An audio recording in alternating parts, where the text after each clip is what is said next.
তোমরা বাড়ি যাও, নাহলে আমি, কারণ আমি তো ইন্টারভিউতে দেখতে পারবো না। আরে এখানে 4 জন, বেশি লোক না তো। কেন আজকে কি করার কথা ছিল? এটা করার কথা আজকে? যাও বাড়ি যাও, এই তো তোমরা বাড়ি যাও।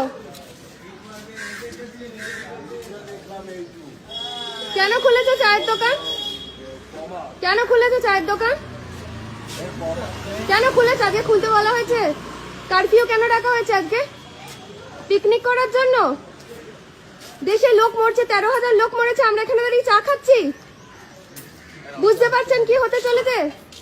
হসপিটালে বেড নেই 1000টার বেশি। কোশ্চেনগুলো ওনাদেরই করুন, যারা ওখান থেকে এসে এরকম রাস্তায় ঘুরে বেরিয়ে আর আপনারা কি সেগুলোকে ছড়াবেন? আপনারা ছড়াবেন? গিয়ে আগে কোশ্চেনটা ওনাকে করুন, আপনার তো করার ক্ষমতা আছে। কেন নেই? স্পেশাল সেক্রেটারিকে কোশ্চেনটা করতে পারবেন। তার ছেলে এসে যে এইভাবে রাস্তার মধ্যে ঘুরলো, তাকে গিয়ে কোশ্চেনটা করুন। আমরা চা খেতে এসেছি, এখানে আড্ডা মারতে না, চা খাওয়া হয়ে গেছে, বাড়ি চলে যান। চায়ের দোকান খুলে রেখেছেন আজকে? বন্ধ আছে? আমরা খাবো না চা? না, আপনারা খাবেন না, ঠিক আছে। আমি এটা ফেসবুকে দিচ্ছি, আপনার চায়ের দোকান তো ঠিক আছে।